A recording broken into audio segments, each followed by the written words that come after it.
Bonjour à toutes et à tous, citoyennes et citoyens qui regardez cette vidéo de ma chaîne YouTube. Si vous la regardez, cela veut dire que vous avez envie de vous informer et vous avez envie de développer votre esprit critique. Parce que, comme je l'ai mis dans ma devise, la devise de ma chaîne, c'est « Conscience et intelligence sont deux armes de résistance ».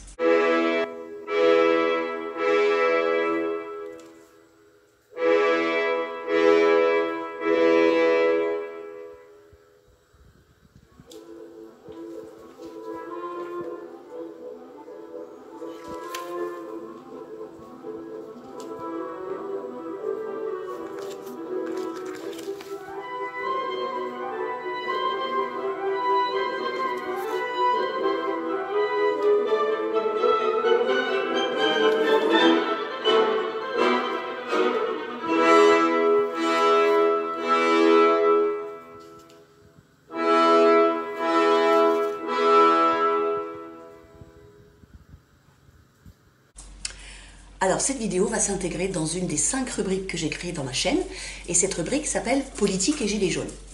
Pourquoi? Parce que je considère que le mouvement des Gilets jaunes, auquel j'ai participé depuis janvier 2019 jusqu'en février 2020, j'ai participé à quelques 25 manifestations, eh bien je considère que c'est un mouvement politique, parce que les dizaines, centaines de milliers de personnes, voire des millions de personnes qui sont descendues pendant 15 mois dans la rue, eh bien elles avaient des revendications politiques, elles voulaient des conditions de vie décentes, elles réclamaient leur dignité humaine et elles réclamaient plus de justice sociale et de justice fiscale dans la République française d'aujourd'hui.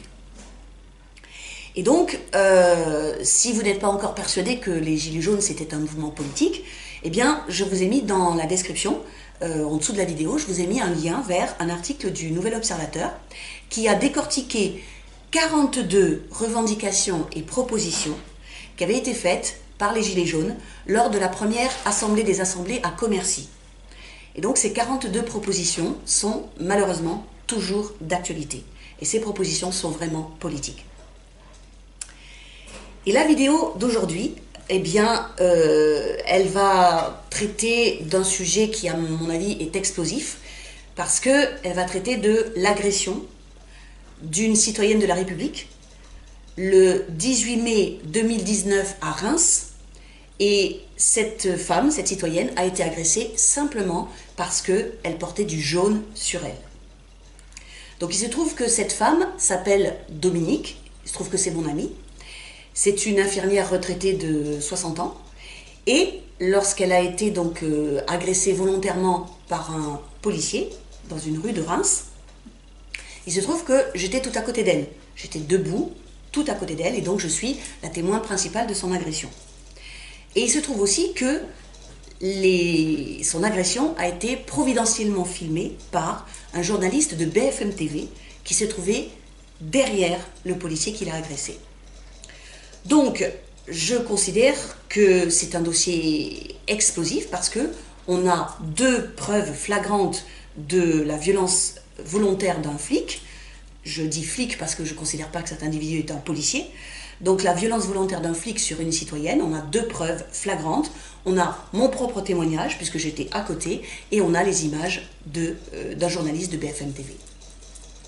Alors, juste avant de vous faire visionner les images de ce journaliste, eh bien, je vais vous dire brièvement le plan de l'exposé que je vais suivre. Donc d'abord, je vais vous brosser le contexte de l'agression, le contexte du jour où ça se passait. Ensuite, je vais vous raconter l'agression du samedi 18 mai 2019 et ce qui s'en est suivi dans l'après-midi. Ensuite, je vous expliquerai quelle est la procédure judiciaire que mon ami Dominique a initiée juste après son agression. Puis, je vous expliquerai aussi l'immense déception qu'on a eue avec 3 avocats qu'on a contactés pour défendre les droits de mon ami. L'avant-dernier point, ce sera comment la presse locale et parisienne a traité l'affaire. Et enfin, je terminerai par le volet politique de ce dossier.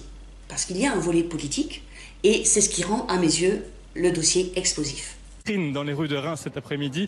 Et puis un autre groupe de gilets jaunes un petit peu plus pacifiste qui, lui, a été distancé suite aux violences, suite au jet de gaz lacrymogène et s'est retrouvé beaucoup plus loin. Donc actuellement, la situation en centre-ville de Reims, elle est assez confuse et c'est encore plus compliqué pour les forces de l'ordre d'intervenir puisque, je vous le rappelle, cette manifestation n'était pas déclarée.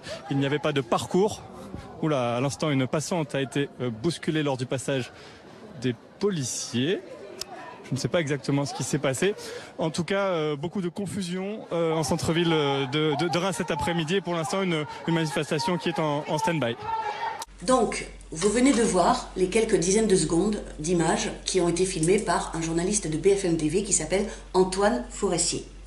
Comment je connais ce journaliste de BFM TV? Je vous le dirai dans l'avant-dernier point. Voilà, donc je respecte le plan que je vous ai donné.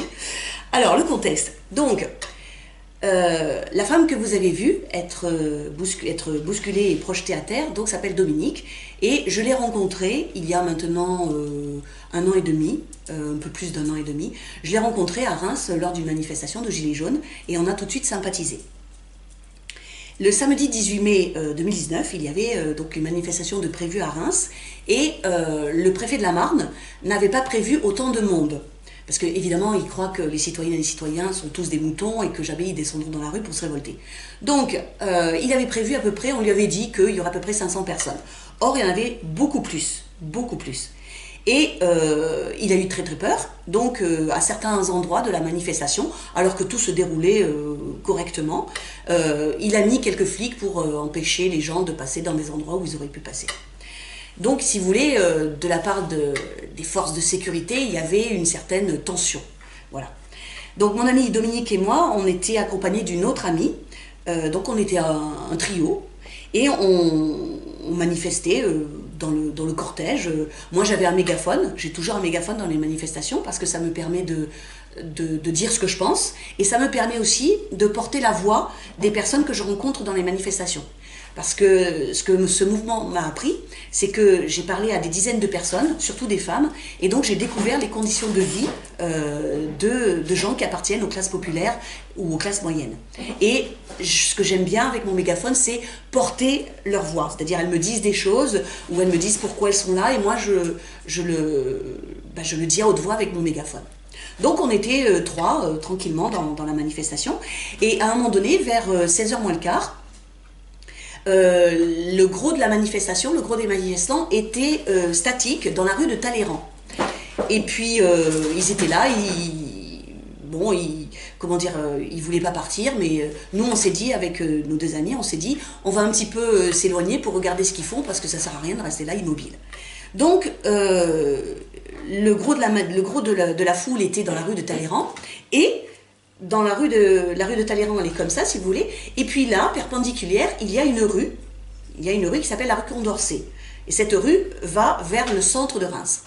Et donc, nous trois, nous sommes allés dans cette rue. Et à peu près à, je sais pas, une centaine de mètres de l'endroit où la rue rejoint la rue de Talleyrand, il y a un manège. Et donc, nous sommes restés toutes les trois près du manège. Et puis, comme moi je portais mon gilet jaune, la deuxième amie le portait aussi, et mon ami Dominique avait simplement une couronne de fleurs jaunes sur la tête. Et puis là, on attendait de savoir ce qui allait se passer, si les gens allaient revenir vers le centre de Reims ou pas. Et donc, nous avons discuté avec des gens, des passants et des passantes qui étaient près du manège. Et puis, à un moment donné, nous nous apercevons que il y a un groupe de 10 policiers qui se trouve à notre gauche. Et ce groupe de policiers se trouvait à l'angle d'un magasin de vêtements dans la rue Condorcet, magasin qui s'appelle Magnum, et il se trouvait aussi un petit peu au-dessous d'une caméra de vidéosurveillance. Et ce groupe de policiers était en train de regarder face à nous, c'est-à-dire il regardait la foule qui était dans la rue de Talleyrand. Donc il nous tournait un petit peu le dos. Et à ce moment-là, j'ai pris mon mégaphone et j'ai dit, à 2 reprises, j'ai dit « Les vrais policiers sont les gardiens de la paix et pas la milice privée de Castaner. » Donc j'ai dit ça à haute voix avec mon mégaphone. Et mon ami Dominique a pris le mégaphone et a dit « Les policiers sont là pour nous protéger. » Elle l'a dit à 2 reprises. Et il faut comprendre pourquoi mon amie Dominique a dit ça, c'est parce qu'elle est l'épouse d'un policier en retraite. Et c'était ce qu'elle pensait du fond du cœur. Les policiers sont là pour nous protéger. Bon. Quand mon ami et moi nous avons dit ça, j'ai remarqué que 2 des policiers se sont tournés vers nous et nous ont regardés fixement. Ils n'ont rien fait d'autre, mais ils nous ont regardés. Et puis, au bout de quelques minutes, nous les avons vus s'avancer vers la rue de Talleyrand. C'est-à-dire que donc ils ont parcouru la centaine de mètres qui se trouvaient entre le manège et la rue de Talleyrand. Et là, mon ami Dominique et moi, donc ils se dirigeaient vers la foule des manifestants qui étaient toujours dans la rue de Talleyrand. Et là, Dominique et moi, nous nous sommes dit, oh là, on va un petit peu voir ce qui se passe, parce que vous le savez bien, si vous avez vu les dizaines et centaines et milliers de vidéos sur YouTube, que les forces de l'ordre sont en fait les forces du désordre. Et donc, nous nous sommes plantés au milieu de la chaussée de la rue Condorcet, et nous avons regardé ce qui se passait. Donc, le groupe de policiers est arrivé à la jonction entre la rue Condorcet et la rue de Talleyrand, et les policiers, donc, nous tournaient le dos.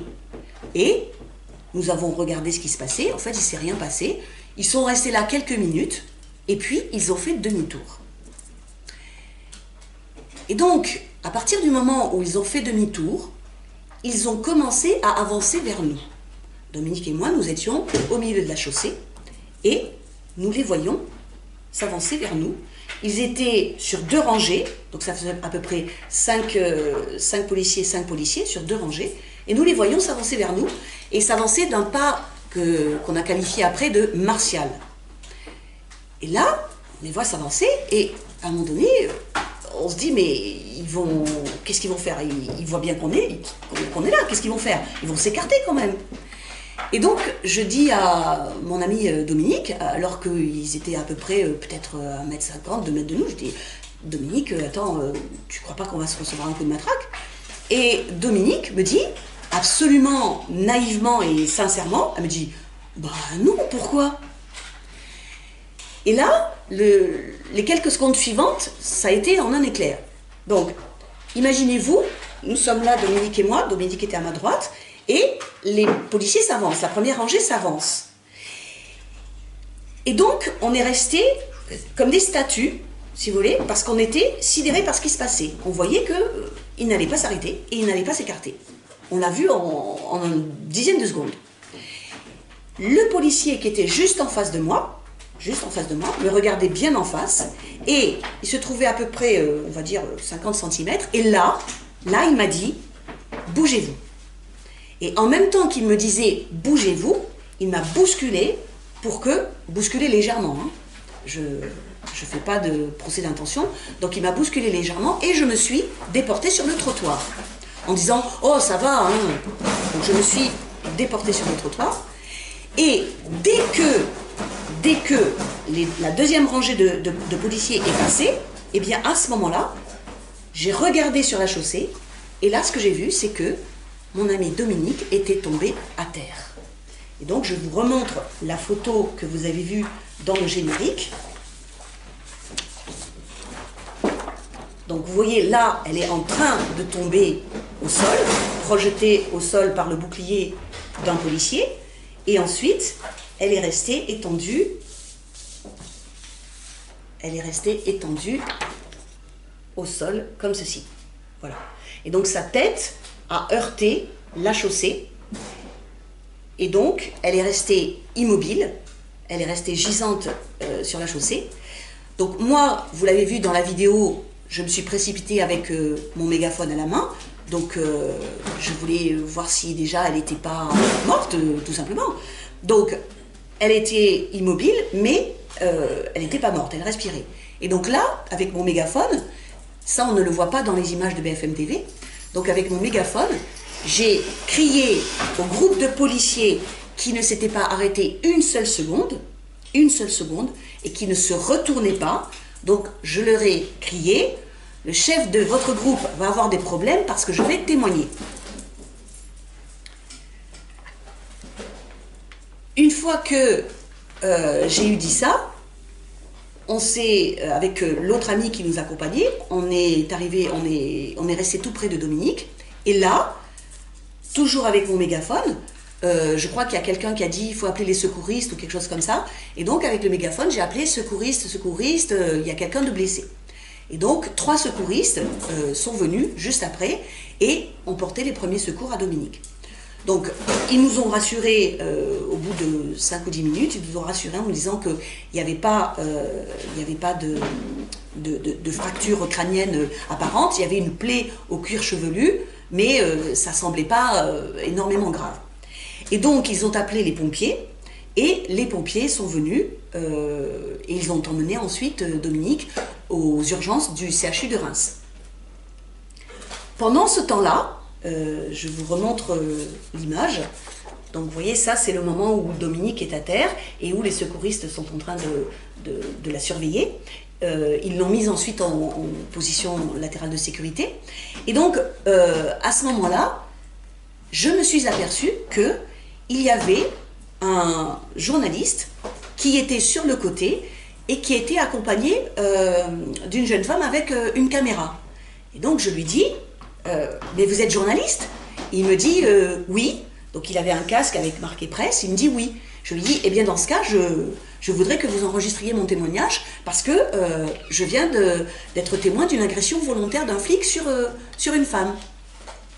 Donc le journaliste accepte d'enregistrer mon témoignage et ensuite il s'en va. Il ne me dit pas à quelle chaîne de télé il appartient. Donc suite à ça, nous avons, quand les policiers ont emmené Dominique au CHU de Reims, son autre ami et moi, nous sommes aussi allés au CHU pour attendre le résultat des examens. Et là, par miracle, sur le chemin, eh bien, nous avons retrouvé le journaliste que j'avais rencontré, à qui j'avais parlé juste après l'agression. Et là, ce journaliste, c'est vraiment un miracle. Ce journaliste me dit donc qu'il appartient à BFM TV. Il me dit qu'il a enregistré, il a filmé la scène, parce qu'à ce moment-là, il se trouvait derrière les policiers. Et il me dit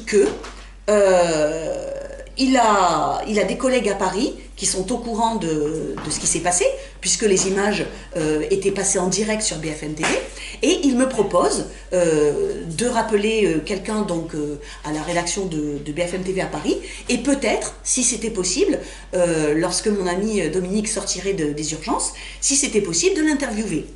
Donc, je prends le numéro de téléphone de sa collègue à la rédaction de Paris, et lorsque nous sommes allés après récupérer Dominique aux urgences, je lui ai demandé si elle se sentait. Donc on lui avait suturé la plaie, et elle m'a dit oui, je me sens suffisamment, suffisamment en état pour parler et expliquer ce qui s'est passé.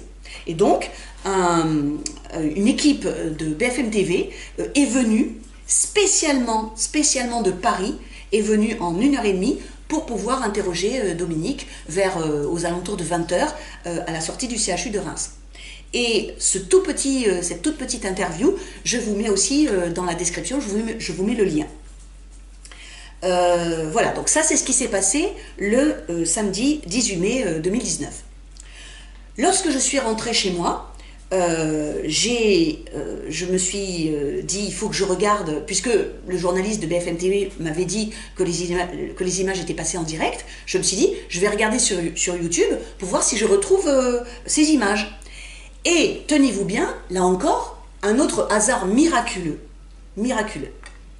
En fait, au moment où les images de BFM TV passaient en direct, eh bien, il se trouvait un jeune journaliste d'un site d'information qui s'appelle Révolution Permanente, qui était en train de regarder ces images sur son téléviseur. Et ce jeune journaliste a eu la présence d'esprit de filmer ces images avec son téléphone portable. Et donc, lorsque je suis rentrée chez moi le samedi soir 18 mai 2019, lorsque je suis rentrée chez moi vers 22h, 23h à peu près, et bien là, je découvre sur YouTube, les images de BFM TV filmées sur un écran de téléviseur et avec un appel à témoins de la part du journaliste de Révolution Permanente.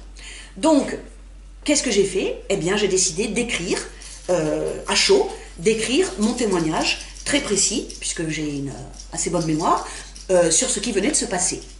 Et le lendemain, donc le dimanche 19 mai, eh bien, j'ai écrit à ce site d'information, je leur ai envoyé donc mon témoignage en fichier PDF et j'ai demandé si j'ai donné mon numéro de téléphone au cas où un ou une journaliste de ce site voudrait me recontacter. Et c'est ce qui s'est passé le dimanche après-midi. Une journaliste donc de Révolution Permanente qui s'appelle Flora Carpentier m'a recontactée et elle m'a dit qu'elle allait faire paraître donc un article dans son site d'information à partir de mon témoignage. Et donc je vous mets aussi dans la description le lien vers cet article de Révolution Permanente.